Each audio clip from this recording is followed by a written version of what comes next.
Checker போலும் திருமேனி திகழ நோக்கி சிலிர் சிலிர்த்து புக்கு நிற்பது என்று கொல்லோ என் பொல்லா மணியைப் புணர்ந்தே ஒழியான திருமேனி உமிழ்தான மிகமேவும் கழியார வரும் ஆனை களல் நாளு மறவாமல் அழியாளு மலர் தூவும் அடியார்கள் உளமான அழியாளும் மலர் தூவும் அடியார்கள் உளமான வெளியாகும் வலிதாய வினை கூட நினையாவே வெளியாகும் வலிதாய வினை கூட நினையாவே வினை கூட நினையாவே பண்டை மறை வண்டரற்ற பசுந்தேன் ஞானம் பறிந்து ஒழுக சிவகந்தம் பறந்து நார கண்ட இதய கமல முகைகள் எல்லாம் கண்திறப்ப காசினி மேல் வந்த அருட்கதிரோன் விண்ட மலர்பொழில் புடைசூழ் வெண்ணமேவுமை கண்ட தேவன் மிகு சைவநாதன் புண்டரிக மலர்தாழச் சிரத்தே வாழும் பொற்பாதம் எப்போதும் போற்றல் செய்வாம் மெய்கண்ட தேவன் பொற்பாதம் எப்போதும் போற்றல் செய்வாம் அரணங்கள் மூன்று மெரித்தாய் சரணம் அதிலும் அன்பர் மரணம் படாது அருள் வைத்தாய் சரணம் வலியாந்த கரணங்களால் மெலிந்து ஐத்தேன் சரணம் நின் பொற்களலே சரணம் தென்கோமுச்சி முக்தி பஞ்சாக்கர சத்குருவே தென்கோமுக்தி முக்தி பஞ்சாக்கர சத்குருவே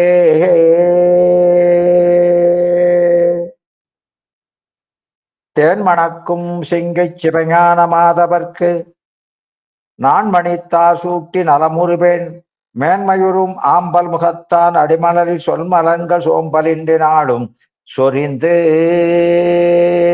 திருச்சிற்றம்பலம். அடியார் பெருமக்களே, நாம் கடந்த வகுப்பிலே இந்த உண்மை விளக்கம் என்ற ஞான சாத்திரத்திலே ஆறாறு தத்துவம் ஏது என்ற அந்த முதல் கேள்விக்கு பதில் பார்த்து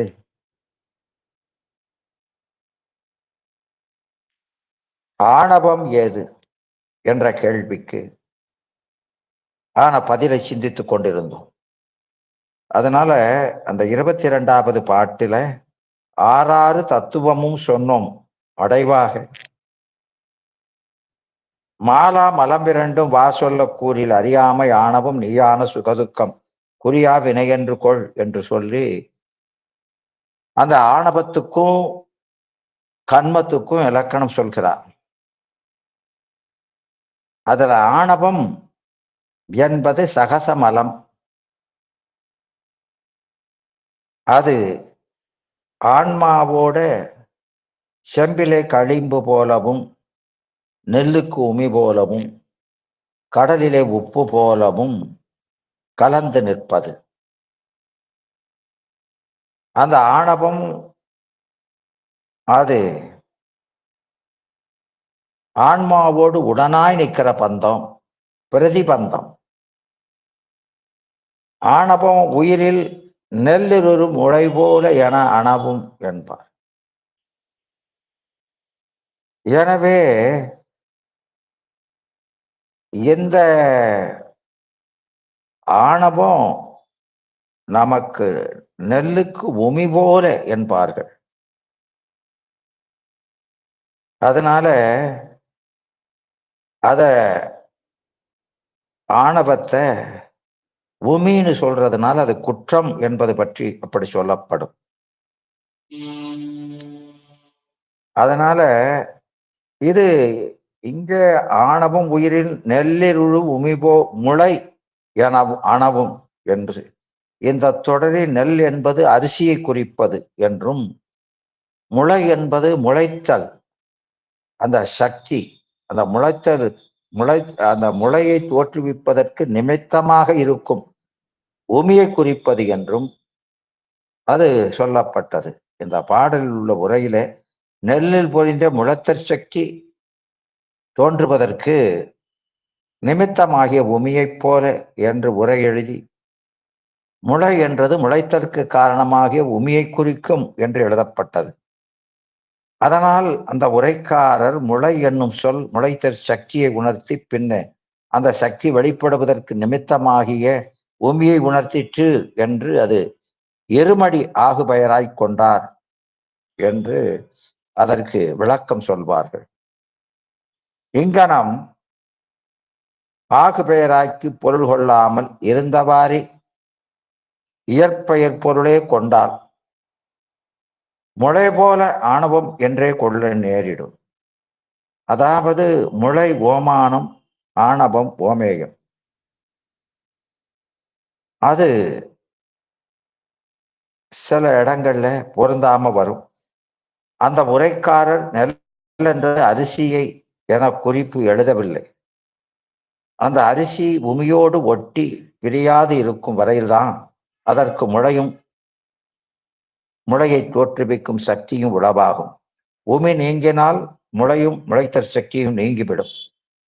உமியை மீண்டும் பொருத்தினாலும் முளையினும் முளைத்தற் சக்தியினும் அந்த நெல்லு திரும்ப பெறாது. இதனை பண்டும் முளைப்பது அரிசியே ஆனாலும் விண்டு உமி போனால் முளையாதாம். பண்டு முளைப்பது அரிசியே ஆனாலும் விண்டு உமி போனால் முளையாதாம். கொண்ட பேர் ஆற்றல் உடையாருக்கும் ஆகாது அளவின்றி ஏற்ற கன்மம் செயல் என்பார். எனவே நெல்லில் முளைப்பது அரிசியில் இருக்கும் அந்த பண்டு தான். எனவே பரவி கிடக்கும் அந்த பழமை மரபக்கூறுதான்.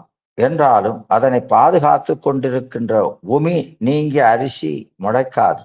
அதுபோல ஏற்றுக்கொண்ட ஒரு செயலை செய்வதற்கு எவ்வளவுதான் பேராற்றல் உடையவராக இருந்தால் செயலுக்கு உதவுகின்ற கருவி முதலியவற்றை செய்தளிப்போர் இல்லாமல் செயலை நிறைவேற்ற முடியாது. எனவே அந்த அத மூதுரை சொல்லும், நீக்கமரும் இருவர் நீங்கி புணர்ந்தாலும் நோக்கின் அவர் பெருமை நொய்தாகும் பூங்குழலாய் நெல்லில் உமி சிறிது நீங்கி பழமை போல் புல்லினும் திண்மை நிலை போம் என்பார். எனவே அந்த நெல்லிலிருந்து பிரிந்த உமி மீண்டும் அதனோடு சேர்ந்தாலும் முன்பு போல அது திடமாக இருக்காது. அதுபோலவே பிரிந்த இருவர் மீண்டும் சேர்ந்தாலும் அந்த நட்பு அற்பமாகவே இருக்கும் என்பது. எனவே நெல்லின் உமி சிறிது நீங்கி பழமை போல் புல்லினும் பழையபடி சேர்ந்தாலும் திண்ம நிலை போம் என்பது நன்னெறி எனவும் நீதிநூல் தொடர்களால் அறியலாம். அரிசி முளை உடையதாக இருப்பதற்கும் முளையை தோற்றுவிக்கும் சக்தி உடையதாக இருப்பதற்கும் உமி மட்டும் காரணம் அன்று. அரிசிக்கும் உமைக்கும் இடையே அரிசியின் மேல் படிந்திருக்கும் தவிடும் தான் காரணம். ஆக இந்த சைவ சித்தாந்த தத்துவ ஞானத்தில ஆன்மாவுக்கும் அதனை பந்தித்திருக்கும் பாசங்களுக்கும் ஓமை கூறும் பொழுது அரிசி, முளை, முளைத்தற் சக்தி, தவிடு, உமி என 5 பொருள்கள் எடுத்து கூறுவது வழக்கமாக இருக்கிறது. இவற்றுள் முளையினையும் முளைத்தற் சக்தியரையும் ஒன்றாக்கி அரிசி, முளை, தவிடு என்று பூமி, அரிசி, முளை, தவிடு, உமி என 4ஆக கூறுவதும் உண்டு. இந்த 4ம் சேர்ந்தே அமைந்தது நெல் எனப்படுவது. இவற்றுக்கு நாம ஓமையம் சொல்லும் போது அரிசி ஆன்மாவாகவும், உமி ஆணவமாகவும், முளை கண்மமாகவும், தவிடு மாயையை இயைத்து காட்டும் வழக்கம் உண்டு. நெல், முளை, தவிடு, உமி என்னும் ஓமங்களுக்கு பலரும் பல்வேறு வகையாக ஓமேயம் காட்டியிருக்கிறார்கள். ஆராய்ச்சியாளருக்கு பயன்படும் வகையில் அதை நாம தொகுத்து பார்ப்போமானால், விழிப்புணர்ப்பு உறும் இருள் என விராவிய தன்னை அழிப்ப முற்றிய சக்தியும் தன் வழியாக்கி ஒழிப்புயில் 3 இருதரத்து அபத்தை ஓர் 5 களிப்பிலாது உயிர் உறப் பல சக்திகள் கதுவும் என்றும் இந்த பாடல்ல ஆணவ மலத்தின் இலக்கணமே கூறுகிறது. ஆணவம் உயிருடன் இயல்பாக கலந்திருக்கும் எனவும், சிவசக்தி தன்வழி இயங்கச் செய்யும் எனவும், உயிருக்கு 3 இருவகை 5 நிகழ்வதற்கு காரணமாக இருக்கும் எனவும் கூறுகின்றது. விழிப்புணர்ப்பு உறும்னா விழியுடன் இயல்பிலேயே கூடியிருக்கின்ற இருள் என, இருளைப் போல இந்த பாடலில் சொல்லப்படும் இருள் நாம் காடுகின்ற இரவு காலத்து இருளோ, ஒளியில்லாத இடத்தில் உள்ள இருளோ அன்று. இந்த இருள் விழியின் புறத்தே இருந்து விழியின் பார்வையை தடுப்பன. இந்த இருள்களெல்லாம் இங்கு நாம சொல்லக்கூடிய இருள்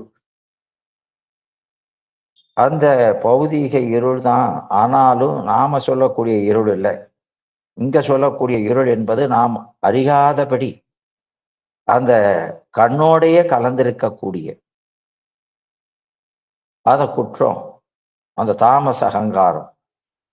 விழியுடன் இருள் இயல்பிலேயே காரணமின்றியே கலந்திருப்பது எவ்வாறு என்று சொன்னால், விழி என்பது ஞானேந்திரியங்கள்ல தலைமையானது. இது தைசத அகங்காரத்திலிருந்து மனம் என்றும் அந்த கரணங்கள் அடுத்து தோன்றுவது.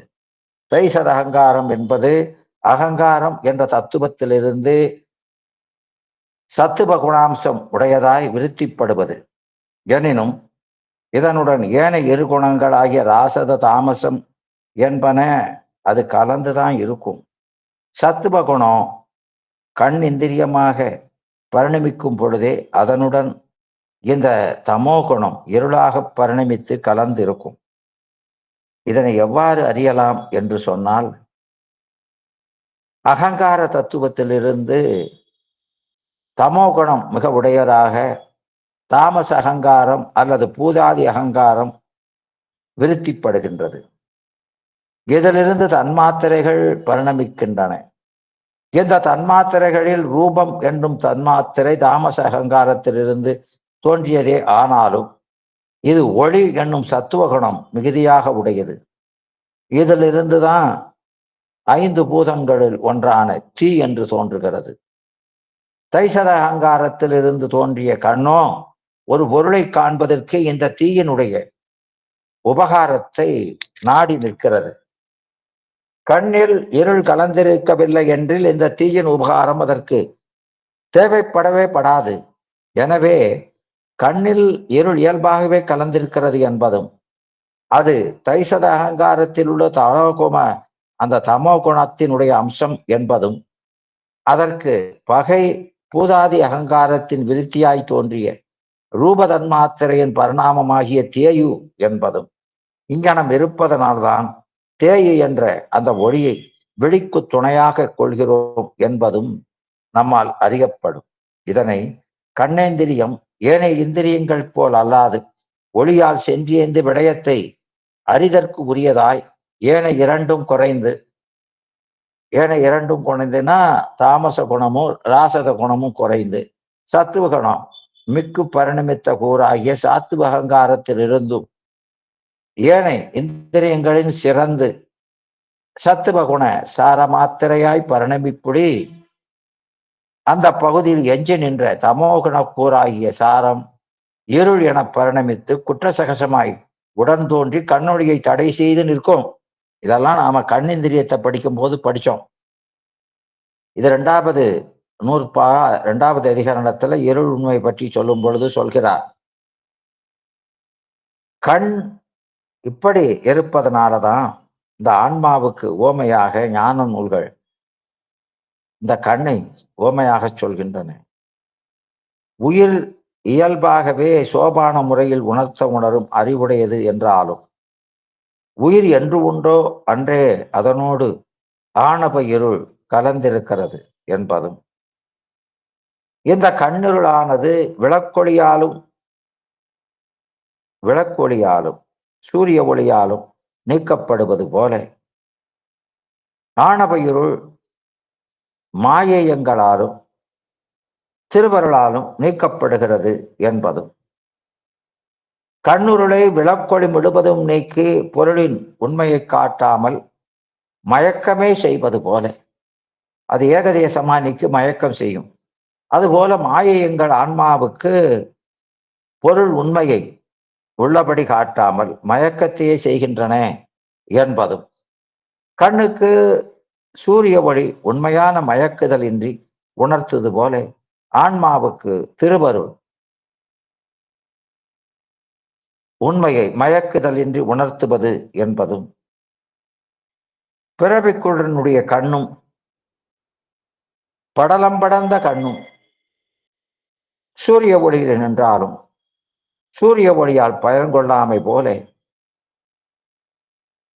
அபக்குவ ஆன்மாவும் மல இருளிலே பட்ட ஆன்மாவும் அருளினால் பயன் கொள்வன அல்ல என்பது பெறப்படும். அப்போ குருட்டினை நீக்கி விளக்கினையும் உதவினால் கண் பயன் பெறுவது போல ஆன்மாவினுடைய அபக்குவத்தினையும் நீக்கணும். அதோடு கூட மாயேயமாகிய கருவிகளையும் இந்த ஆன்மாவுக்கு வியஞ்சகமா உதவணும். இப்படி செஞ்சா ஆன்மா பயன் பெறுகிறது என்பதும் இந்த ஓமான ஓமயங்களால அறியப்பெறும். எனவே ஞான நூல்களில் இங்கனம் ஓமை கூறி அருளிய ஆச்சாரியர்களுக்கும் இந்த ஓமான ஓமயங்களை விளக்கி அருள அனுபவமுடைய தேசிகர்களுக்கும் இப்படி தெளிவாக சொல்லவல்ல அவர்களுக்கு நாம ஒரு கைமாறும் செய்ய முடியாது. எனவே விரவிய அப்போ ஆன்மா என்று உள்ளதோ அன்றே ஒரு காரணமுமின்றி அந்த ஆன்மாவும் அறியாதபடி அதில் கலந்து நிற்கின்ற ஆணவ மலம், அதுக்கு இருப்பிடமே அதுதான். அதனால இங்க தன் என்றது ஆணவ மலத்தை குறிக்கும். அப்போ அழிப்ப என்பது அழிப்பதற்காக முற்றுகையிட்டிருக்கின்ற அருளும் மரமும் ஒன்றோடு ஒன்று பகைப்பொருள். எனவே மலம் அருள் மலத்தை அழிக்க முனைவதை முற்றுகையிடுவதாக கூறினார். இதனை தமிழ் பொருள் இலக்கணத்தில புறத்திணையை சார்ந்த ஒழுங்கைத் திணையாக கூறுவார்கள். இது ஒரு இலக்கிய நயம். பகைவருடைய கோட்டையை முற்றுகையிடுவது போல முற்றுகையிடுவதாவது வலிமையில்லாத ஒரு அரசன் அவனுக்கு பகையாய் உள்ள ஒரு அரசனுடைய பிடியிலே இயல்பாகவே அகப்பட்டு கிடப்பன். அப்பொழுது வலிமையும் உபகாரம் செய்யும் குணமும் உடைய ஒரு பேரரசன் வலிமையில்லாத அரசனுக்கு துணையாய் அந்த பகை அரசனை முற்றுகையிட்டு போர் செய்ய முனைவான். அதுபோல இந்த அபக்குவமுடைய ஆன்மா ஆணவ இருளின் பிடியிலே அகப்பட்டு கிடக்கிறது. எனவே அந்த பேராற்றலும் பெருங்கரணையும் உடைய இறைவன் தன் அருட்சக்தியால் அந்த ஆணவ இருளை போக்க முயல்கிறான். இது ஒரு போர் நிகழ்ச்சி போன்றதுதான்.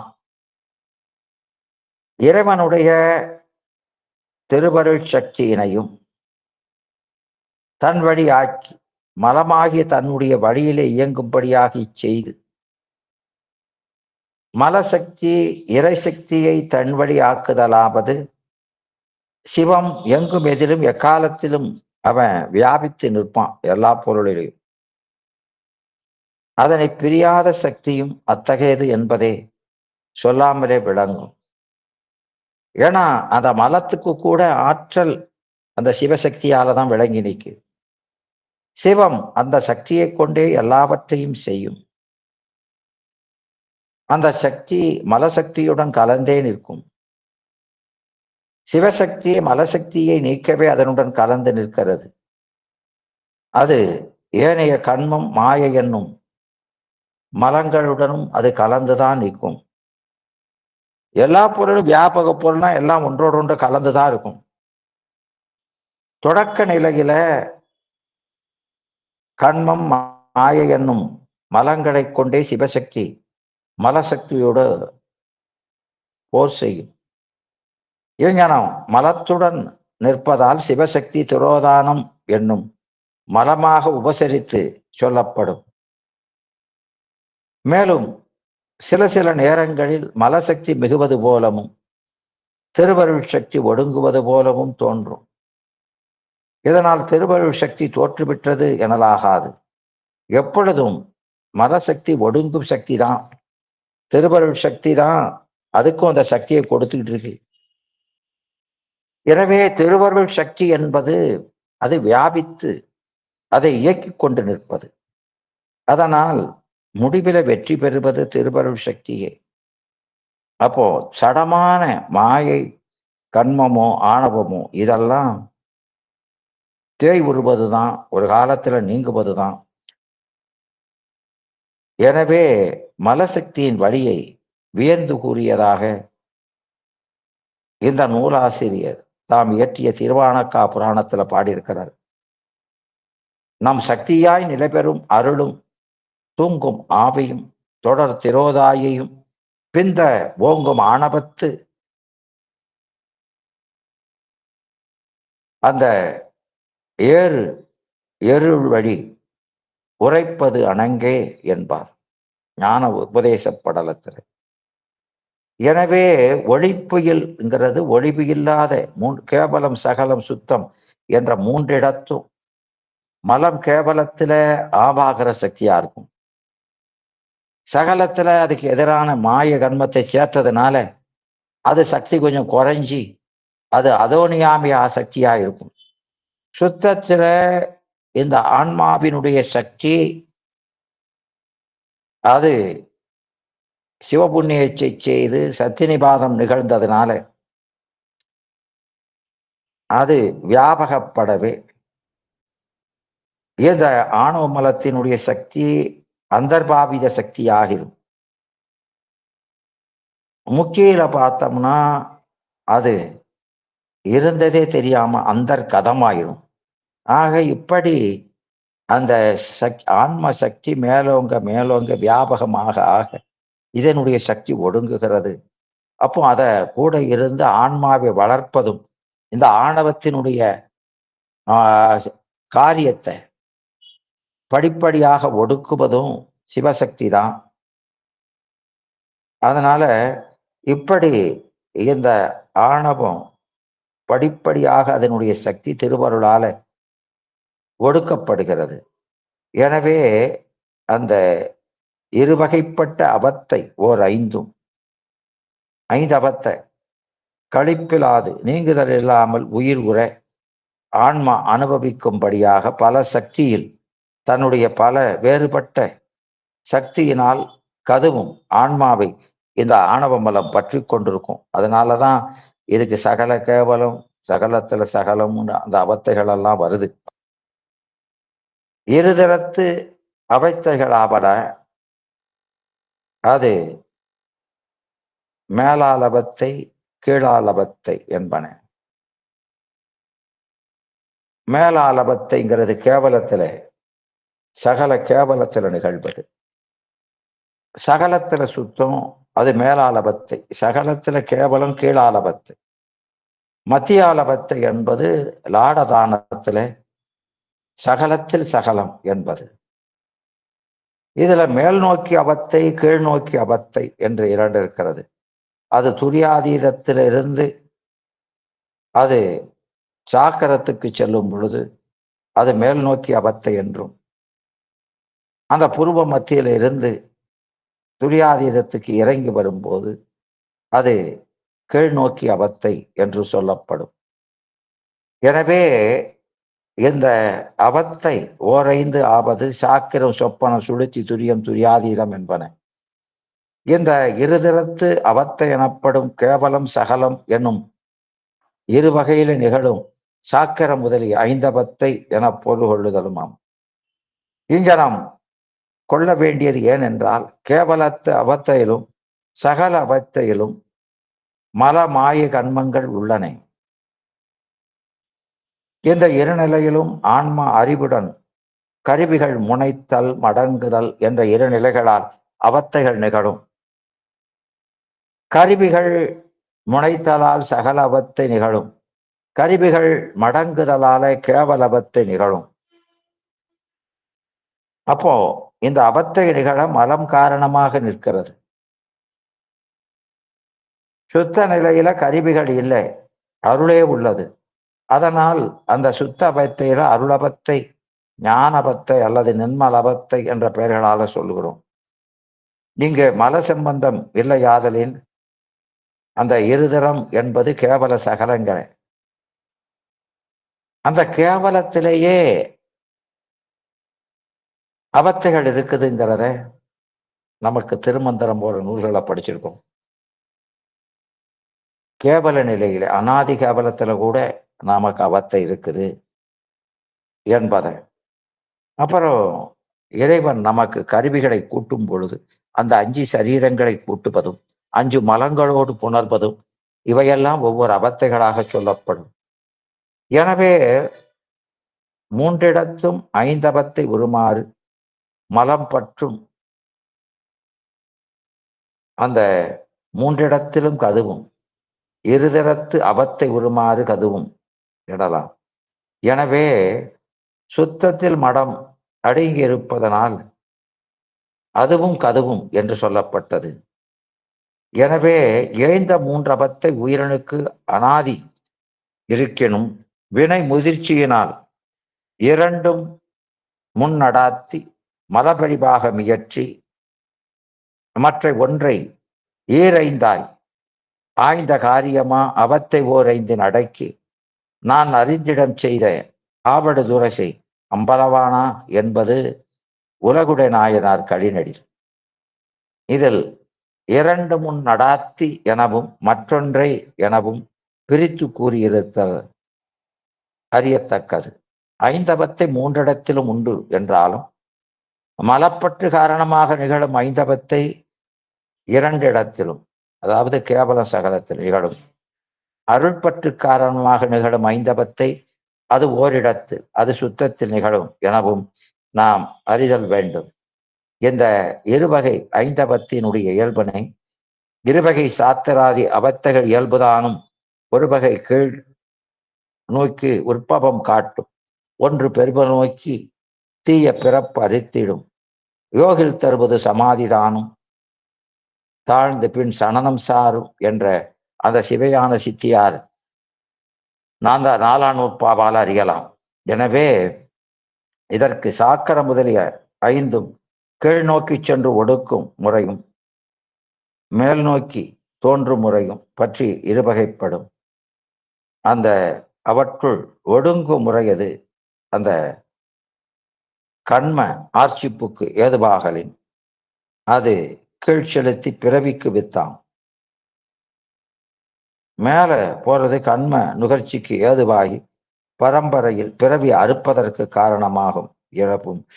இந்த அவத்தைகள்ல உள்ள வேறுபாட்டை சிவஞான முனிவர் அவர் நமக்கு அந்த 2ஐயும் வேறுபடுத்தி காட்டுவார். எனவே அந்த உறுதி பயக்கும் காரியங்கள் ஒரு காலத்தும் செய்ய ஒட்டாது, இறுதி பயக்கும் காரியமே எக்காலத்தும் நிகழ்விக்கும். சரியும் உயிரின் நல்லறிவை எக்காலத்தும் சிதைத்து வரும். அரிய உயிர்க்கு புகழ் அறிவை எக்காலத்தும் வளர்ப்பிக்கும். இந்த பாடல் ஆணவமலம் ஆன்மாவுக்கு நன்மை செய்யாது தீமையை செய்யும் என்று கூறுகிறது. உறுதி பயக்கும் காரியங்கள், உறுதிப்பொருள் தரும் செயல்கள் ஆன்மாவுக்கு உறுதிப்பொருள் அறம்பொருள் இன்பம் வீடு என்ற 4ம். இத இந்திரன் முதலிய இறைவர் பதங்களும் அந்தமில் என்பத்து அழிவியல் வீடும் நெறியறிந்து எய்வதற்குரிய மாந்தருக்கு உறுதி என உயர்ந்தோரால் எடுக்கப்பட்ட பொருள் 4 அவை அறம்பொருள் இன்பம் வீடு என்பன என்று அந்த பரிமலழகர் உரையால 1000 அறியப்படுவதாய் இருக்கிறது. எனவே இந்த 4ஐயும் புருஷார்த்தம் என்று சொல்வார்கள். இறுதி என்பது இறப்பு, இறப்பு எனவே பிறப்பும் கொள்ளப்படும். எனவே ஆன்மா வீடு அடைய இயலாதபடி எப்பொழுதும் பிறப்பு இறப்புகளிலே பட்டு சுழரும்படி செய்யும் என்பது கருத்தாயிற்று. அதனால இங்க இந்த ஆணவ செரியும் தன்னால் என்பது ஆணவ மலத்தால் அத்துவிதமாய் கலந்து நிற்கப்பெற்ற செறிதல், அதான் கலத்தல். எங்கும் செரி சிவம் என்பது சிவஞான சித்தியார். செறிதல் என்பது எல்லா பக்கமும் கலந்து நிற்கிறது. எனவே எந்த தூய நினைவை, தூமொழியை, தூய தொழிலது தோற்றாது, தீய நினைவை, தீமொழியை, தீய தொழிலை தவத்தோற்றும் ஆயதனி ஆணவப்பகையின் அறற்றை தணிப்ப உயிரடுக்கும் மாய இரண்டு திறனாகும் சுத்தம் அசுத்தம் எனமாதோ என்று இந்த பாடலின் முன்னீரடிகள் முன்றளவுள்ள சொல்லக்கூடிய 2 அடிகளும் ஆணவம் மூலம் செய்கிற தீமையை பற்றி சொல்கிறது. பின் 2 அடிகள் ஆணவ பகையை தணிப்பதற்கு மாயாமலம் வந்து சேரும் என்று கூறுகிறது. இங்கிருந்து மாயாமலம் பற்றிய செய்திகளை அதுக்கு பின்னால சொல்ல தொடங்குகிறார். எனவே இங்க இந்த ஆணவ மலம் என்பது உயிருக்கு, அதாவது அந்த உயிருக்கு அறிவை மறைப்பது அந்த ஆணவ மலம். ஆனாலும் நாம மிருகேந்திர முதலிய ஆகமங்கள்ல அதை நிறைவு பகுதியில சொல்லும் போது அந்த மலம் அது தனியா சுதந்திரமா செயல்படலை. அந்த மலமும் இந்த ஆன்மாக்களை முற்றி அடைவதற்கு இறைவன் கருவியாகத்தான் பயன்படுத்தினான். அதனால நன்றுடையான் தீயதே இல்லான் என்று சொல்லதுனால அவனால செயல்படுத்துறதுனால அந்த ஆணவ மலம் கூட இந்த ஆன்மாக்களுக்கு நன்கு ஆராய்ந்து பார்த்தால் அவை நன்மையே செய்கிறது என்பது புலனாகும் என்பார். அதனால இந்த அதாவது அறிவு பொருளாகிய ஆன்மாவுக்கு ஆனந்தம் என்பது இயற்கை. அப்படி ஆனந்தமா இருக்க வேண்டிய ஆன்மாட்ட துன்பம் வருவதற்கும் பிறவி வருவதற்கும் காரணமா இருப்பது எதுனா இந்த ஆணவம். அதனால உமாபதி சிவம் அந்த ஆணவத்தை பற்றி சொல்லும் பொழுது இந்த ஆணவம் உயிரோட அறிவோட கலந்திருந்தாலும் அது சடம், நாம சித்து, அது ஒவ்வாத பொருள். அதனால அது குணமாகாது, ஒரு காலத்துல நீங்கிரும்.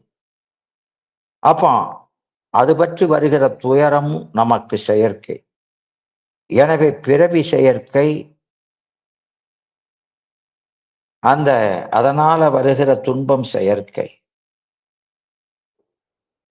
அதற்கு காரணமான அந்த ஆணவ மலத்தையும் செயற்கைன்னு சொல்லலாமா அப்படின்னா, செயற்கைனா காரணம் சொல்லணும். அதை சேருவது செயற்கை. அத அங்க உமாபதி ஆதியல் அணைவ காரணம் என் என்பார். அது இடையில சேர்ந்ததுன்னா அதுக்கு காரணம் என்ன? அது காரணம் சொல்ல முடியாது. அதனால அதை செயற்கைன்னு சொல்லக்கூடாது. அப்போ இயற்கைன்னு சொல்றோமா? உயிர் இயல்பேல் போக்கும் பொருளுண்டேல் ஒன்றாகப்போம் என்பார். அது இயல்புன்னு சொன்னா அதை நீக்கும் போது இயல்பு அப்படின்னா அது நீங்கிடுதுன்னா குணம் நீங்கினா குணியம் இல்லைன்னு ஆயிரும். அப்போ அப்படியும் சொல்லக்கூடாது. அதனால அனாதி சேர்க்கைன்னு சொல்லணும் என்பதை அவர் சொல்கிறார். எனவே இந்த ஆன்மாவுக்கு இன்பம் தான் இயற்கை. அதுக்கு துணையா இருக்கிறது திருவருள் தான் துணை. இது பகை. அப்போ பகை என்பது எங்க இருக்கும் அப்படின்னா, குற்றம் எல்லாம் குணத்துலதான் இருக்கும் என்பதை இங்க சொன்னாரு. காணும் எது போலது என்று சொன்னால், இந்த உலகத்து இருள் எப்படி கண்ணின் காட்சியை மறைத்து பொருள் பேதம் அறிய ஒட்டாமை செய்கிறதோ, இப்ப மேஜை நாற்காலி அது இதுன்னு நாம பார்த்து சொல்றோம். அந்த இருள் மறைச்சிட்டா எல்லாம் ஒரு பொருள் ஆயிரும். அந்த பேதமே அறிய முடியாது. அப்படி அந்த வேற்றுமைகளை பேதத்தை அறிய ஒட்டாமல் தடை செய்கிறதோ அந்த உலகத்து இருள், அதுபோல ஆன்மாவினுடைய அறிவை மறைத்து எது நல்லது, எது உறவு, எது கெட்டது, பகை, எது இன்பம், எது துன்பம் என்பதையே அறிய ஒட்டாது நம்ம அறிவை மயக்குகிற பொருள், மறைக்கிற பொருள் அது எதுனா அது அந்த ஆணவம் என்று அது சொல்லுவார். அப்போ இந்த உலகத்து இருளும் அந்த அகையுருளாகிய ஆணவமும் ஒத்த தன்மையதா அப்படின்னு கேட்டா அப்படி இல்லை. அப்போ எப்படி அப்படின்னா, அந்த உலகத்து இருள் நம்ம கண்ணை மறைச்சா அது துன்பம் தருது. ஆமா, இருட்டு வந்தாலே ஒரு துன்பம் தான். ஆனா எதுவும் துன்பம் தானாலும் இந்த துன்பம் எப்படிப்பட்டது அப்படின்னு சொன்னா, இந்த ஆணவம் பலம் தருகிற துன்பம் அந்த இருள் தருகிற துன்பத்தை இன்பமாக்கிடும். அப்படிப்பட்ட துன்பம் என்று அவர் சொல்லுவார். எப்படி நமக்கு அந்த துன்பத்துள் துன்பம் என்று வள்ளுவர் சொல்கிறாரோ, எந்த துன்பத்தை நாம மறக்க முடியாத பெரிய துன்பமாக கருதுகிறோமோ அந்த துன்பத்தை இன்பமாக்கி வருகிற பெருந்துன்பம் அது துன்பத்துள் துன்பம் என்பார். அதுபோல நாம எதை பெரிய துன்பம்னு நினைச்சோமோ அந்த துன்பத்தை இன்பமாக்கி வரக்கூடிய துன்பம் தான் இந்த ஆணவ மலம் தருகிற துன்பம் என்று சொல்லுவார். அப்போ கொடுமைக்கு அளவில்லாதது இந்த ஆணவம் என்பதை அப்படி சொல்லுவார். அதனால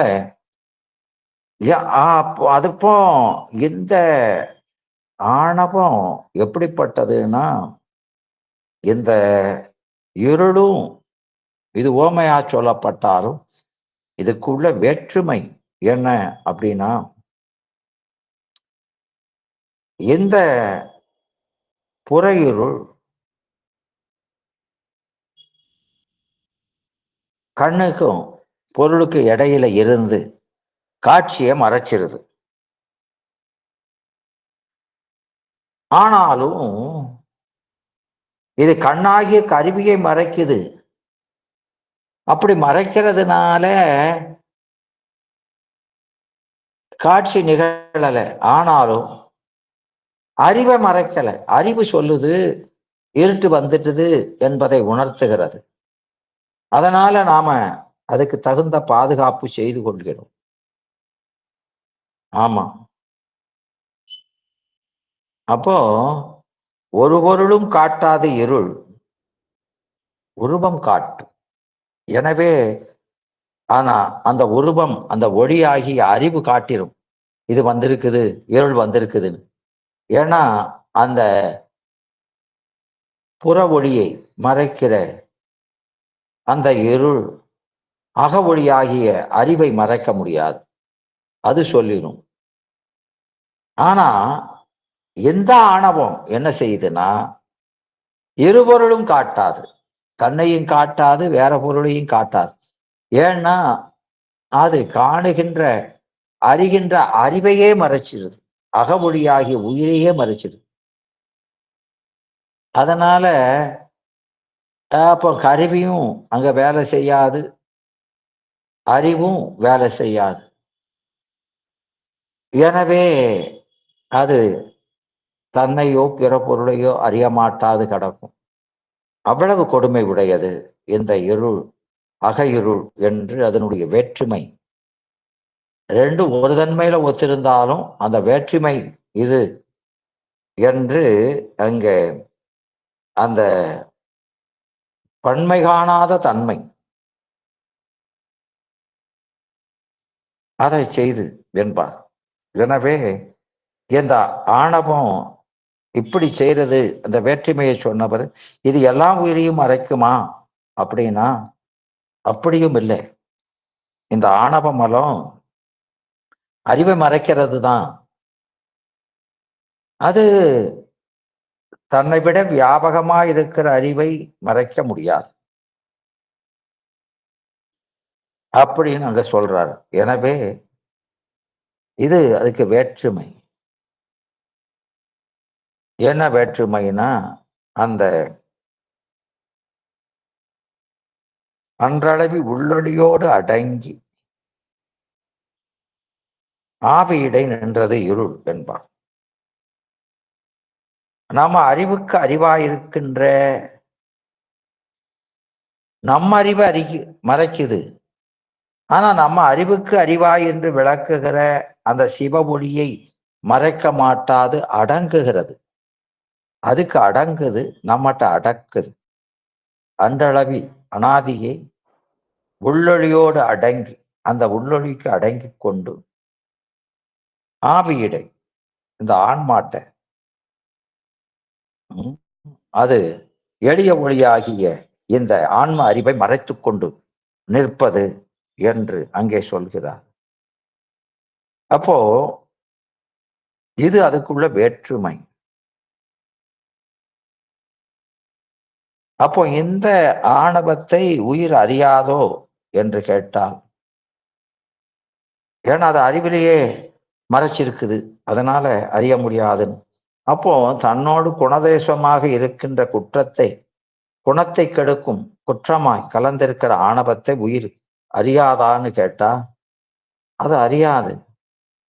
எது போலன்னா பலரை புணர்ந்தும் இருள் என்ற பாவைக்கு உண்டு கணவருக்கும் தோற்றாத கற்பு என்று சொல்லி அவ இந்த ஆணவத்தை பெண்ணாக சொல்லி எல்லா உயிர்களையும் அது கலந்திருக்கிறதுனால அந்த உயிர்களை எல்லாம் கணவனாக்கி அப்படி பல கணவர்மான்களோடு இந்த இருள் ஆணவ இருள் கலந்திருந்தாலும் பெரும் கற்புடையது. அது வேசி அல்ல. ஏன்னா அது தனக்கு உரிமையுடைய ஆன்மாக்களோடு கலந்திருக்கிறது, பாஞ்சாலி போல. அப்படி இருந்தா கூட இது இந்த ஆணவம் எப்படிப்பட்டது அருந்ததியை விட உயர்ந்த கற்புடையது. ஏன்னா ஆணவத்தினுடைய குணங்களுக்கு ஓமை சொல்ல முடியாதும்பார். எப்படி பெருமானுடைய குணங்களுக்கு ஓமை சொல்ல முடியாதோ அது போல. எனவே அந்த அருந்ததியே எவரும் மனதனால கூட நினைக்க முடியாது. அப்படி கற்பு கரசியாக இருந்தாலும் தன்னை தன் கணவனாகிய வசிஷ்டருக்கு காட்டித்தான் இருந்தாள். ஆனா இந்த ஆணவம் தன் கணவனாகிய உயிருக்கே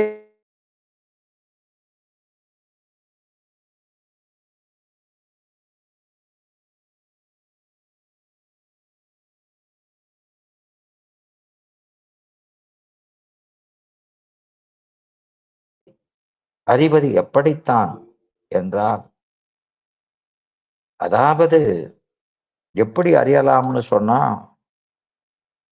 நான் அறிகிற நம்மிடத்துல அறியாம நிகழுது அப்படின்னு சொன்னா அதெல்லாம் இவர் தந்த பரிசுகள் என்பார். எனவே அந்த எல்லாம் இருளார் தந்தது என்பார். எனவே இந்த நம் அறியாமைக்கு காரணமானது, அதாவது நம்ம அறிவை தடை செய்வது நம் முதல் பகை இதுவே என்பார். எல்லாம் அந்த உணரும் பான்மை தெரியாத தன்மை இந்த இருளார் தந்தது. அதனால சுருங்க சொன்னா அறியும் பொருளாகிய ஆன்மாவிடத்துல அறியாமைக்கு காரணமாக நிற்பது இந்த ஆணவம். நமக்கு எத்தனையோ விஷயங்கள் தெரியல, அப்போ அதுக்கு காரணமா நிற்கிற பொருள் பேர் தான் ஆணவம் என்று அங்க சொல்கிறார். அப்போ இந்த உயிருக்கு இந்த அறியாமை அனாதியே உள்ளதே, அதனால இந்த ஆணவமும் அனாதியா. அப்போ அனாதியா இருந்தா இது உயிரினுடைய குணமா என்று கேட்டால் அப்படி சொல்ல முடியாது. அனாதியாக இருந்தாலும் அனாதியாக இருப்பதெல்லாம் குணமும் குற்றமும். இது ஒரு காலத்துல நீங்குவதனால இத குணம்னு சொல்ல முடியாது, குற்றம். எனவே அப்போ இந்த ஆன்மாவுக்கு என்ன துன்பம் வந்தால் அந்த துன்பத்துக்கு காரணமாயிருப்பது இந்த ஆணவம்தான். அது உயிருக்கு இயல்புன்னு சொன்னா அது நீங்கும் போது ஆன்மாவும் நீங்கிரும்னு சொல்லிடும். அதனால அறிவு பொருளுக்கு ஆனந்தம் தான் இயற்கை. அந்த துன்பம் என்பது இயற்கை அல்ல. எனவே அது செயற்கை. அதுக்கு காரணமான இதுவும் அது நமக்கு குணம் இல்லை, அது குற்றம்தான் என்று சொல்லப்பட்டது. அப்போ இந்த அது ஒரு காலத்துல நீங்கிறதுனால குற்றம். இது எப்ப சேர்ந்தது அப்படின்னு கேட்டா அது சொல்ல முடியாது. ஏன்னா இது அனாதி. இது எப்ப சேர்ந்ததுன்னா ஆன்மா என்னைக்கு இருக்குதோ அனாதி குற்றம். அதனால ஆன்மா இடையில் காரணமின்றி வந்ததுன்னா ஆன்மாவுக்கு முக்தி என்பதே இல்லாமல் போகும். ஏன்னா காரணமின்றி வந்ததுன்னா நாம நீக்கினாலும் காரணமின்றி பழுடி சேர்ந்துவிடும். அதனால முக்தி இல்லாம போகும். அதனால இது அனாதியை சேர்ந்த குற்றம் தான். குற்றமெல்லாம் ஒரு காலத்துல நீங்கிரும். அதனால இந்த மலமும் ஒரு காலத்துல நீங்கிரும். எனவே இந்த ஆன்மாவுக்கு இந்த ஆணவ மலம் இருந்து நாம விடுபடும்படி இறைவன் மாயைங்கிற ஒரு பொருளை கொடுக்கிறான். அப்போ அந்த ஒளிப்பொருளை இறைவன் உதவினால் அதனை பற்றி இந்த ஆணவம் அறிவு விளங்க வேண்டும். அப்படியும் இதை கொடுத்த பிறகும் அறிவு விளங்கலைன்னா அந்த ஆன்மாட்ட இருக்கிற இருள் ஒரு காலத்திலும் நீங்காது. ஆமா. அதனால ஒன்று மிகினும் ஒளிகவராதீர். அந்த மாயை என்ற ஒரு துணைப்பொருளை இறைவன் கொடுத்த பின்னால கூட அதை கொண்டு இந்த ஆன்மா திருவருளை பெற முயல வேண்டும். அது இல்லைன்னா இதுக்கு முக்தி என்பது வராது, ஆணவ மலம் நீங்காது ஆயிரும்.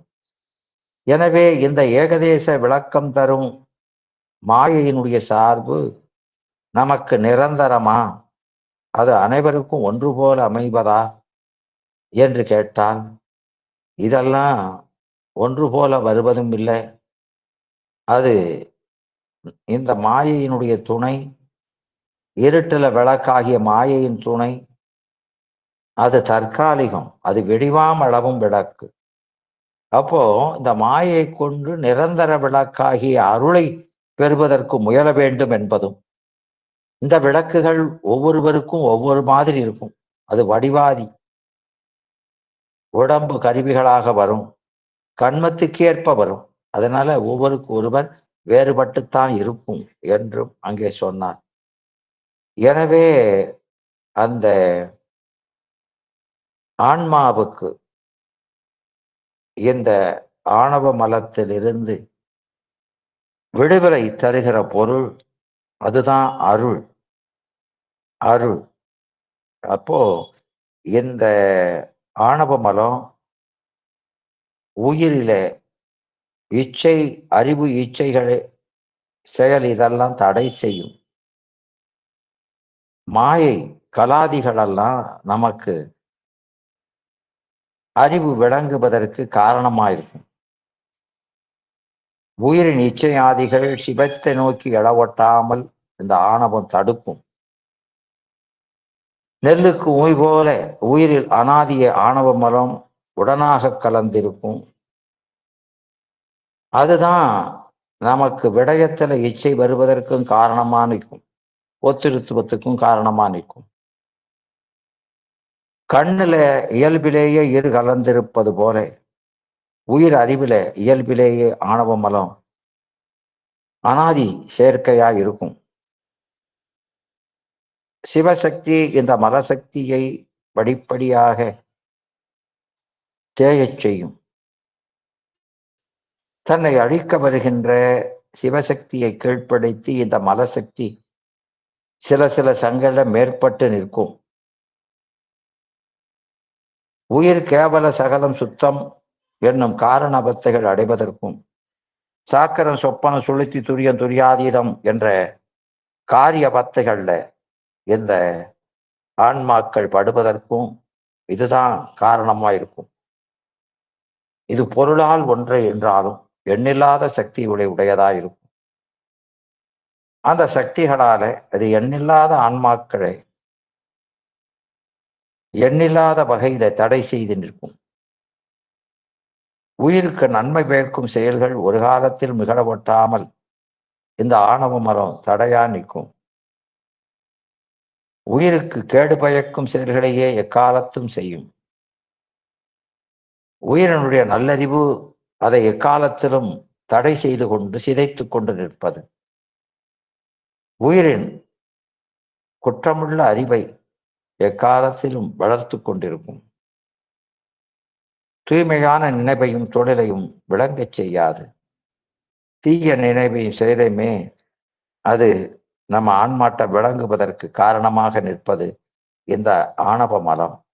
எனவே இந்த இருள் அறிவுடைய பொருளான ஆன்மா அருளோடு கூடி ஆனந்தமாயிராது பிறவியில் கடப்பதற்கு காரணம் இந்த இருள் தான். இதையெல்லாம் நமக்கு அருள் நந்தி சிவமும் உமாபதி சிவமும் இத சித்தியாறு திருவள்ளுப்பயன் போன்ற சாத்திரங்கள்ல சொல்லியிருக்கிறாங்க. எனவே எல்லாமே ஒரு காரணம் இல்லாம காரியம் இல்லை. எனவே ஒரு புகழ்பெற்ற கோயிலிலே பணியாளர் ஒருவர் இருந்தார். அவர் கோயிலை பெருக்கி சுத்தம் செய்வதுதான் அவரது பணி. அதை குறைவின்றி செவ்வனே செய்து வந்தார். கோயில் தன் வீடு இரண்டும் தான் அவருடைய உலகம். இதை தவிர வேறொன்றும் செய்யாது. தினமும் ஆயிரக்கணக்கான மக்கள் வந்து இறைவனை தரிசனம் செய்த வண்ணம் இருந்தனர். இறைவன் இப்படி எல்லா நேரமும் அந்த கோயிலில் நின்று கொண்டே அவர்களுக்கு அருள் செய்து கொண்டே இருக்கிறானே, அவனுக்கு இதனால் சோர்வு ஏற்படாதா என்று அவர் எண்ணினார். ஏன்னா இது போல மதுரை பாண்டிய மன்னனும் அப்படி நினைச்சானா இல்லையா? பெருமான் இப்படி ஒத்த காலை தூக்கி ஆடுறாரு, இப்படி ஆடுனா அந்த கால் வலிக்காதா? இந்த காலை மாத்தி தான் வச்சானே என்று பெருமானிடத்துல முறையிட்டது போல இந்த பக்தர் ஒரு நாள் இறைவனிடம், எல்லா நேரமும் இப்படி நின்று கொண்டிருக்கிறாயே, உனக்கு பதிலாக நான் வேண்டுமானால் ஒரு நாள் நிற்கிறேன், நீ கொஞ்சம் ஓய்வெடுத்துக்கொள் என்று அவன் இறைவனை பற்றி அறியாது கள்ளங்கபடம் இல்லாது கேட்க, அதற்கு பழியளித்த பெருமானும், எனக்கு அதுல ஒன்றும் பிரச்சனை இல்லை, எனக்கு பதிலாக நீ நிற்கலாம், ஆனால் முக்கியமான நிபந்தனை என்றார். என்ன நிபந்தனை அப்படின்னு கேட்டா, அதற்கு அவர் சொன்னார், நீ என்னைப் போலவே அசையாமல் நிற்க வேண்டும். வருபவர்களை பார்த்து புன்வருவனுடன் நீ ஆசி வழங்கினால் மட்டும் போதும். யார் என்ன சொன்னாலும் கேட்டாலும் நீ பதிலே சொல்லக்கூடாது. நீ ஒரு இறைவனுடைய விக்கிரகம் என்பதை மறந்துவிடக்கூடாது. என் மீது நம்பிக்கை வைத்து அசையாது நின்றாலே போதுமானது என்று அவர் சொல்ல அதற்கு அந்த பணியாளும் ஒப்புக்கொண்டார். அடுத்த நாள் இறைவனைப் போலவே அலங்காரம் செய்து கொண்டு அந்த கோயில் கற்ப கிரகத்துல இவர் நிற்க, இறைவனோ இவரைப் போல தோற்றத்தை ஏற்று அவர் கோயிலை கூட்டி பெருக்கி சுத்தம் செய்து வைத்தார். முதலில் ஒரு மிகப்பெரிய செல்வந்தன் வந்தான். தன் வியாபாரம் சிறப்பாக இருக்க வேண்டும் என்று இறைவனிடம் பிரார்த்தனை செய்துவிட்டு ஒரு பெரிய மிகப்பெரிய தொகையை உண்டியல்ல காணிக்கையாக போட்டான். அப்படி அந்த பணத்தை காணிக்கையாக போட்ட பின்னாலே அப்படி போடும்போது தவறுதலாக தனது பணப்பையை அங்கு தவற விட்டு விடுகிறான். இதை கற்ப கிரகத்துல இறைவனுடைய வேடத்துல இருந்த அந்த பணியாள் பார்க்கிறார். ஆனா இறைவனிடம் ஒத்துக்கொண்டது போல நாம எதையும் பேசக்கூடாது சொல்லக்கூடாதுன்னு இருக்கிறாரு. அதனால அவரால் ஒன்றும் பேச முடியல. அப்படியே அசையாது நிற்கிறார். அதுக்கு கொஞ்ச நேரம் கழிச்சு ஒரு பரம ஏழை அந்த கோயிலுக்கு வந்தான். அவனிடம் உண்டியல்ல போட ஒரே ஒரு ரூபா மட்டும்தான் இருந்தது. அதனால என்னால் இது மட்டும்தான் உனக்கு தர முடிந்தது, என்னை மன்னித்து விடு இறைவா என்று வேண்டிக் கொண்டு, என்றும் என்னை நீ ரட்சிக்க வேண்டும், எனக்கும் என் குடும்பத்தினருக்கும் வேண்டிய நன்மைகளை எல்லாம் கிடைப்பது பெறுவதற்கு, இன்பத்தை பெறுவதற்கு, சீவனம் பண்ணுவதற்கே ரொம்ப கஷ்டமா இருக்குது. அதனால நான் எல்லா பொறுப்பையும் உன்னிடமே விட்டு விடுகிறேன். நீயா பார்த்து ஏதாவது எனக்கு ஒரு வழி சொல் என்று மனமுருக கண்களை மூடி நம்பிக்கையோடு பிரார்த்தனை செய்து கொண்டிருந்தான். கொஞ்ச நேரம் கழிச்சு கண்ணை திறந்தவனுக்கு அவன் கண்ணெதிரே அந்த செல்வந்தன் தவறவிட்டு சென்ற பணப்பை கண்ணிலே படுகிறது. உள்ளே பணத்தை தவிர தங்க காசுகளும் சில வைரங்களும் கூட அந்த பைக்குள்ள இருக்கின்றன. இறைவன் தனக்கே தன்னுடைய பிரார்த்தனைக்கு செய்மடுத்து அதை பரிசாக அளித்திருக்கிறான் என்று எண்ணி அந்த ஏழை அப்பாவித்தனமாக அதை எடுத்துக் கொள்கிறான். இறைவன் வேடத்தில் நின்று கொண்டிருந்த அந்த சேவகரால் இப்போதும் ஏதும் சொல்ல முடியல. அதே புன்சிரிப்போட அவர் அதை பார்த்து கொண்டு நின்றார். சிறிது நேரம் கழித்து ஒரு பெரிய கப்பல் வியாபாரி வந்தான். ஒரு நீண்ட தூர பயணமாக கப்பல்ல அன்று அவன் செல்ல இருக்கிறான். அதனால இறைவனை தரிசித்து அவருடைய ஆசையை பெற வேண்டி இங்க வந்திருக்கிறான். இறைவனிடம் பிரார்த்தனை செய்தான். அந்த நேரம் பார்த்து அந்த பணப்பையை தவறவிட்ட அந்த செல்வந்தன் சில காவல்களுடன் கோயிலுக்கு வந்தான். அப்படி வந்தவன் அங்க அந்த கற்ப வியாபாரி பிரார்த்தனை செய்து கொண்டிருப்பதை பார்த்து அவர் நின்ன இடத்துல நிற்கிறார். அதனால இவர்தான் என் பணப்பையை எடுத்திருக்க வேண்டும், இவரை விசாரியுங்கள் என்று தன்னுடன் வந்த காவலர்களிடம் கூற, அந்த காவலர்கள் அந்த வியாபாரியை, கப்பல் வியாபாரியை பிடித்து செல்கிறார்கள். இறைவனே, என் பணத்தை அபகரித்தவரே, அடையாளம் காட்டியமைக்கு உமக்கு நன்றி என்று அந்த செல்வந்தன் இறைவனை பார்த்து நன்றி கூறிவிட்டு செல்கிறான். இதையெல்லாம் பார்த்துக்கிட்டு இருந்த இந்த பணியாள் உடனே இறைவனை நினைத்துக் கொள்கிறார். இது நியாயமா? அப்பாவி ஒருவன் தண்டிக்கப்படலாமா?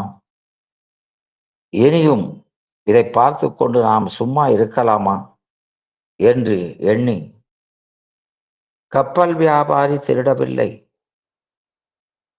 தவறு அவர் மீது இல்லை என்று இறைவனுடைய வேடத்தில் நின்றிருந்த நம் பணியால் நடந்த உண்மைகள் அனைத்தையும் அனைவரிடமும் சொல்கிறார். அவர் செஞ்ச ஒப்பந்தத்தெல்லாம் மீறிட்டார்.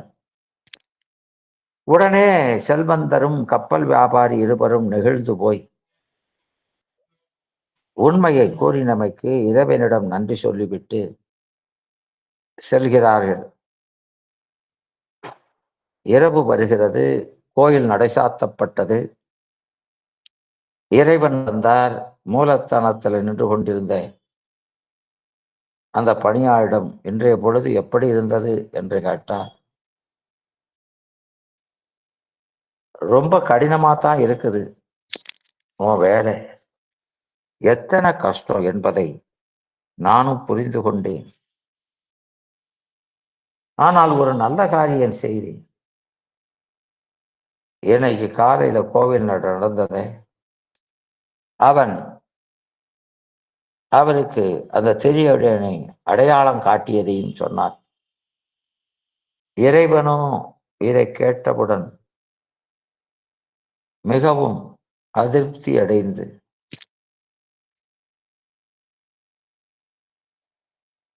நின்றார். அவருடைய முகத்தில காணப்பட்ட கவலைக்குறிகளை பார்த்து இந்த பணியாள், என்னடா இது, நம்மை பாராட்டுவான் என்று நினைத்தால் இப்படி கோபித்துக் கொள்கிறானே என்று பணியாள் சிறிது திகைத்தான். நாம் ஏற்படுத்திக் கொண்ட ஒப்பந்தத்தின்படி நீ ஏன் நடக்கவில்லை? என்ன நடந்தாலும் பேசக்கூடாது, அசையக்கூடாது என்று நான் சொன்ன நிபந்தனைகளை நீ ஏன் மீறினாய்? உனக்கு என் மீது நம்பிக்கை இல்லை. இங்கு வருபவர்களை மனநிலையை நான் என்ன அறியாதவனா? இறைவன் தொடர்ந்து பேசலானான்.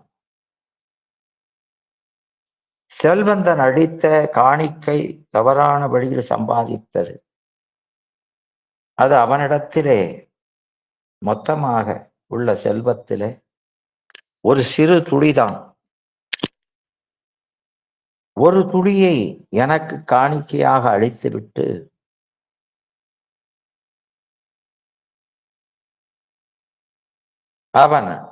அவனுக்கு நான் எண்ணற்ற செல்வத்தை தர வேண்டும் என்று அவன் எதிர்பார்க்கிறான். ஆனால் அந்த ஏழை கொடுத்ததோ அவனிடம் எஞ்சியிருந்த ஒரே ஒரு ரூபாய். அந்த ஒரு ரூபாய் தான் இருந்தா கூட என் மீது முழு நம்பிக்கை வைத்து என்னை வணங்க வந்தான். அன்போடு அதை கொடுத்தான். இந்த சம்பவத்தில் கப்பல் வியாபாரியினுடைய தவறு எதுவும் இல்லை. இருந்தாலும் இன்றைக்கு அவன் திட்டமிட்டபடி கப்பல் பயணம் செய்தால் அவன் கடலிலே ஒரு விபத்தை சந்திக்க நேரிடும். அவன் புயலிலே தாக்குண்டு அவனும் அவனது கப்பலும் காணாமல் போவார்கள். அதிலிருந்து அவனை காப்பதற்காகவே அவனை தற்காலிகமாக சிறைப்பிட்டு பட்டம் சுமத்தச் செய்து அவனை சிறைக்கு அனுப்ப நினைத்திருந்தார் பெருமான். அந்த ஏழைக்கு அந்த பணமுடிப்பு போய் சேர வேண்டியது சரிதான். அவன் அதை நான் கொடுத்ததாக எண்ணி அவன் போற்றுகிறான். இதன் மூலம் அந்த செல்வந்தன் செய்த கர்மாவுக்கு ஒரு புண்ணியம் செய்த ஒரு வாய்ப்பு ஏற்படுகிறது. அந்த பாவ பலன் துளியாவது குறைகிறது. இப்படி ஒரே நேரத்தில் அனைவரையும் அவரவருடைய கருத்துக்கு தகுந்தபடி நான் ரட்சிக்க நினைக்கிறேன். ஆனால் நீயோ என் எண்ணங்களெல்லாம் உனக்கு தெரியும் என்று நினைத்து உன் எண்ணங்களை செயல்படுத்தி அனைத்தையும் பாழ்படுத்தி விட்டாய் என்று இறைவன் கோபத்துடன் அந்த சேவகன் இறைவனின் கால்களில் விழுந்து தன் தவறுக்கு மன்னிக்க வேண்டினான். இப்போ நீ புரிந்து கொள்ள வேண்டும், நான் செய்கின்ற அனைத்துக்கும் காரணம் இருக்கும். அது ஒவ்வொன்றையும் இந்த மனிதர்களால் புரிந்து கொள்ள முடியாது. அவர்களின் நலம் வேண்டிய நான் ஒவ்வொரு பொழுதையும் கழிக்கிறேன். அவரது கர்மாவின்படி பயனை தருகிறேன். நான் கொடுப்பதிலும் கருணை இருக்கிறது, கொடுக்க மறுப்பதிலும் கருணையே இருக்கிறது. பிறவி துன்பமயமானது என்பதை சிவஞான போத சிறப்பு பாடத்தில் பவனனின் வன்பகை கடந்த என்பார். பவம் அது பகை. பிறவி துன்பமானது நமக்கு பகை. வன்பகை வலிமையான பகை. எவ்வளவு வலிமைனா நனிவன் பகை என்று சொல்லுவார். அது அறியாமையை செய்யும் ஆணவ மலத்தால உண்டாவது என்பதை அந்த சிவஞான போதத்தின் முதல் நூற்பாவில மலத்து உளதாம், மலத்தான் உளதாம் என்பதனால நாம் அறியலாம். இந்த கருத்தை பிறப்பு என்னும் பேதமை நீங்க சிறப்பு எனும் செம்பொருள் காண்பது அறிவு என்பார் தெய்வ புலவர். அவர் பிறப்புக்கு காரணம் ஆணவத்தால் ஏற்படும் அறியாமை சார்பு என்பதையும், பேரின்பம் எனும் வீட்டிற்கு காரணம் பேர் அறிவுமயமான செம்பொருளாம் சிவத்தின் சார்பு என்பதையும் இந்த குரலில் இனிது உணர்த்துவார். அவா என்ப எல்லா உயிருக்கும் எஞ்ஞான் தவா அப்பிறப்பினும் வித்து என்று சொல்வார். தப்பாம பிறவியை கொடுக்கும். பிறவி துன்பமயமானது என்பதைத்தான் எத்தனையா இருந்தாலும் சரி, எத்தனை பிறவிகளோ, எத்தனை சென்மங்கள் எடுத்து எத்தனை நாள் பட்ட துயர் அத்தனையும் எம் பெருமானே நீ அறிந்ததென்றோ பராபரமே என்பார் தாயுமானவர். இந்த உலக இச்சைக்கு காரணமாய் நிற்பது ஆணவமலமே. இதுவே நமக்கு விடைய இச்சையை தருகிறது. அதனால மணிமேகலையும் இது பற்றித்தான் வினையில் வந்தது வினைக்கு விளையாவது, புனைவன நீக்கின் புலால் புகழ்ந்து புறத்து இடுவது, மூப்பு விழிவு உடையது, தீப்பிணி இருக்கை, பற்றின் பற்றிடம் குற்ற கொள்கலம், புலடங்கு அரவின் செற்ற சேர்க்கை, அவலம் கவலை கையாறு அழுங்கள், தவளா உள்ளம் தன்பால் உடையது, மக்கள் யாக்க இது என உணர்ந்து எனக் கூறும். எனவே அஞ்ஞானத்தால் உருவதுதான் பந்தம், உயர் மெய்ஞானத்தால் ஆன அத்தால் அது போவது. அலர் கதிர்முன் இருள் போல் அஞ்ஞானம் விட பந்தம் அருமுத்தியாகும் என்பது அருள்நந்தி வாக்கு. எனவே அந்த எல்லா துன்பங்களுக்கும் காரணமாயிருப்பது அதையும். எனவே இந்த கண்ணால காணக்கூடிய பொருளையெல்லாம் ஒன்றாகி ஏகப் பொருளாக்கி நிற்பது போல நமக்கு எது நல்லது கெட்டது என்றதை அறியவிடாம தடுப்பது இந்த ஆணவம் என்றும், இந்த ஆணவ மலத்தினுடைய கொடுமையிலிருந்து நம்மை விடுவிப்பதற்கு இறைவன் சேர்ப்பது கொடுப்பதுதான் இந்த மாயை கண்மங்களை என்பதையும், இது நமக்கு இந்த ஆணவ மலத்துக்கு எதிராக கொடுக்கப்பட்டதான் மாய கண்மம். இதெல்லாம் நேர இறையை காட்டாட்டாலும் இறைவனை காண்பதற்குரிய கருவியை பெறுவதற்கு இது உதவியாக இருக்கும். எனவே இந்த ஆணவ மலம், அதாவது குருட்டு கண்ணுக்கும் ஒளி மறைக்கப்பட்ட கண்ணுக்கும் வேற்றுமை இல்லை. இதுபோல அறிவில்லாத சட மாய பாசத்துக்கும் சித்தாய பசிவிற்கும் கேவல நிலையில வேறுபாடு இல்லை. இருவரும் 2 பேரும் தடவி தைவந்தே பொருளை அறிகின்றனர். குருடனும் அப்படித்தான் இருக்கான், படலம் உள்ளவனும் அப்படித்தான் இருக்கான். இதை பார்ப்பவர் இருவருக்கும் வேறுபாடு அறியாது அவர் தம் பொது இயல்பே உண்மை இயல்பு என மயங்கி நிற்பார்கள். அதுபோலத்தான் இந்த ஆணவம் என்பது நம்மோட இருந்தாலும் அது குணமன்று. குணமெனில் சித்தாகிய ஆன்மா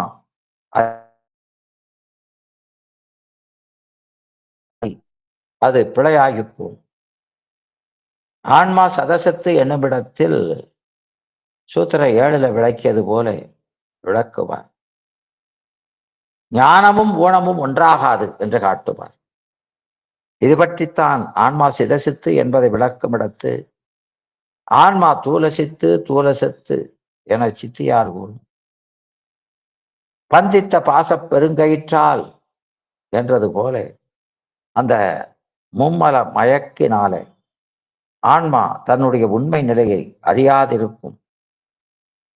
அப்படி அறியாம இருக்கிறதுக்கும் உலக மயக்கத்திலே சுழல்வதற்கும், அதாவது விடைய இச்சையிலே பிறவியிலே சுழல்வதற்கும் அவர் 2 உவமை காட்டுவார்.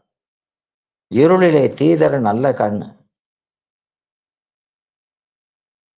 அந்த கண்ணுக்கும் படலமுடைய கண்ணுக்கும் குருட்டு கண்ணுக்கும் வேற்றுமை இல்லாதது போல என்ற உவமையால் ஆணவம் குற்றம் நோயெனின் அதை அறிவுடைய ஆன்மா ஏன் அறியவில்லை என்பது. அதற்கு ஆசிரியர் விடை தருகிறார்.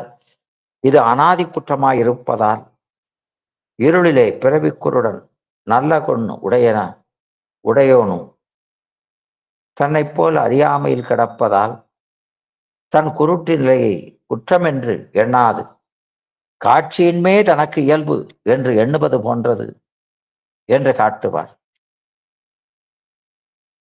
இது ஒரு உவமை.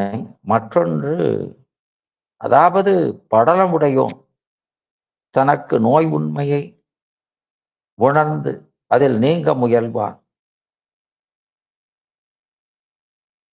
இங்க இதுவும் சீமன் புத்தருக்கும் கேட்டல் ஞானம் பெற்ற சாதகருக்கும் உரியது.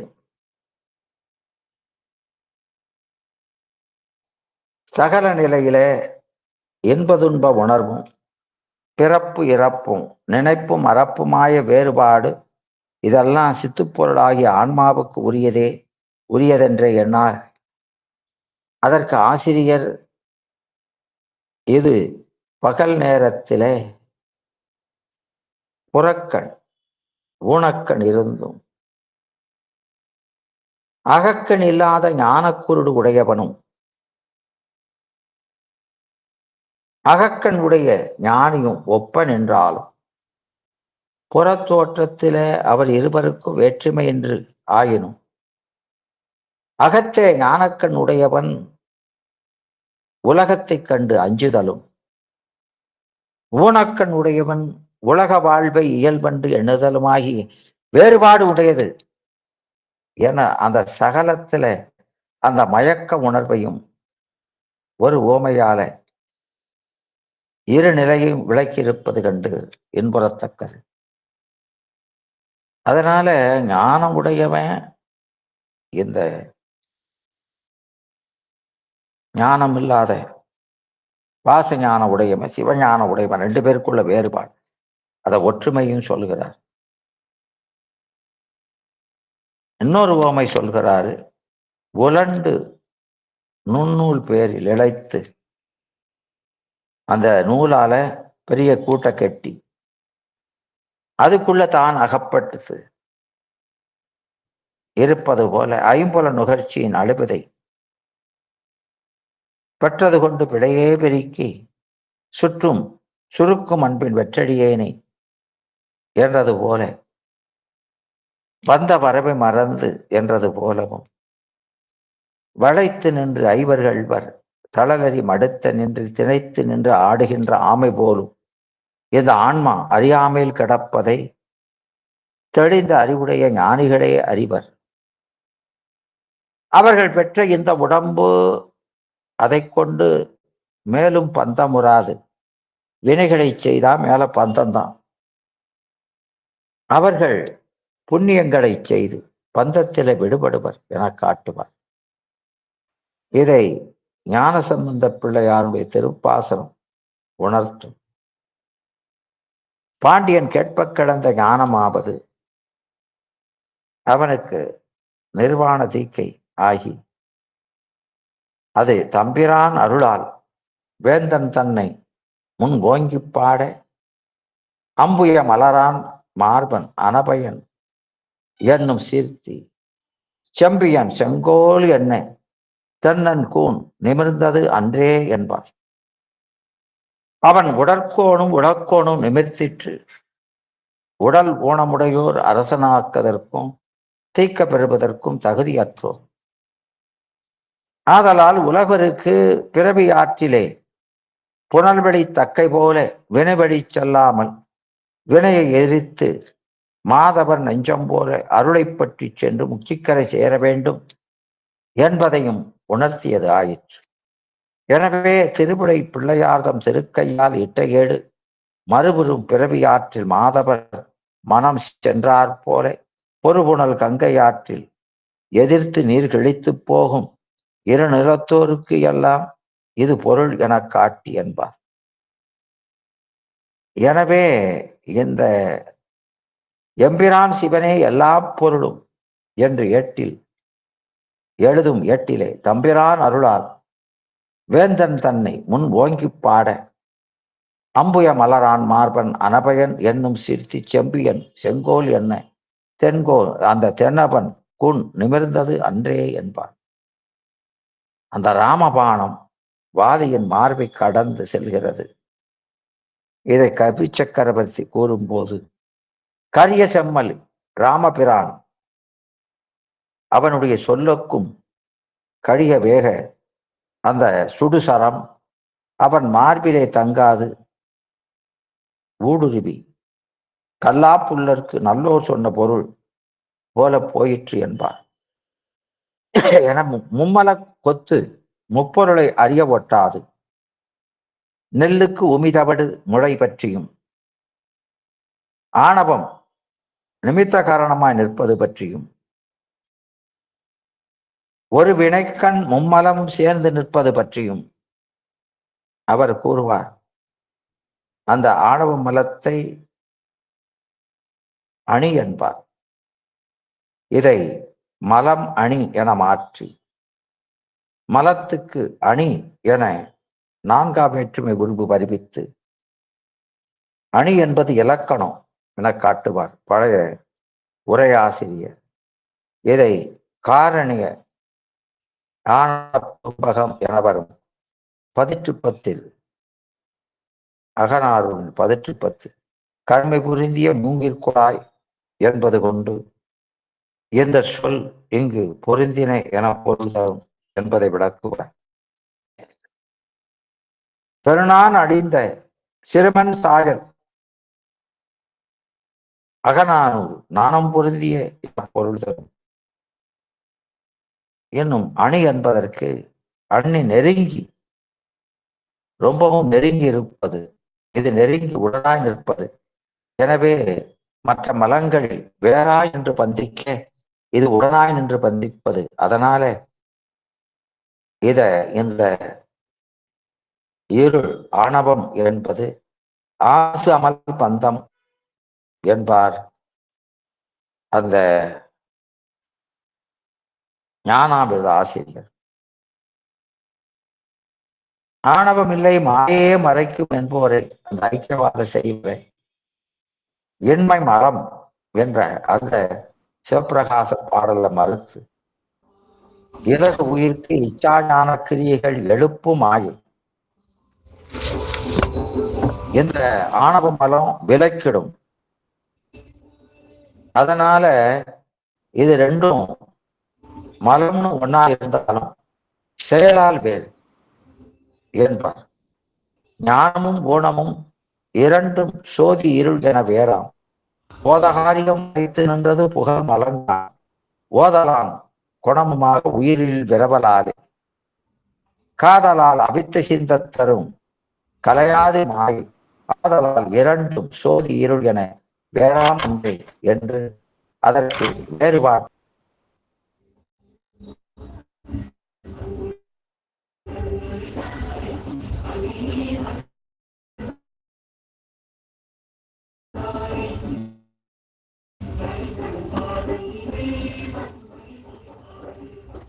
தமிழருக்கு மியூட் பண்ணுங்க.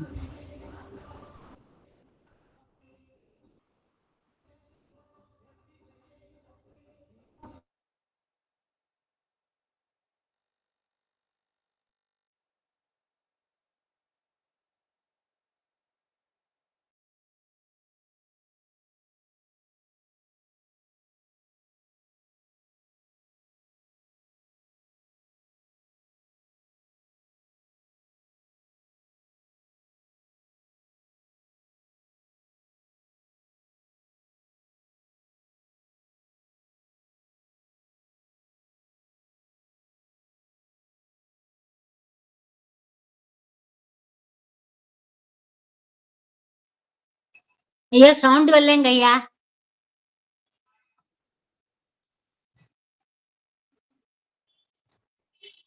ஐயா சவுண்ட் வரலங்க ஐயா. அம்மா நீங்க எதுவும் பேசாதீங்க. சரி.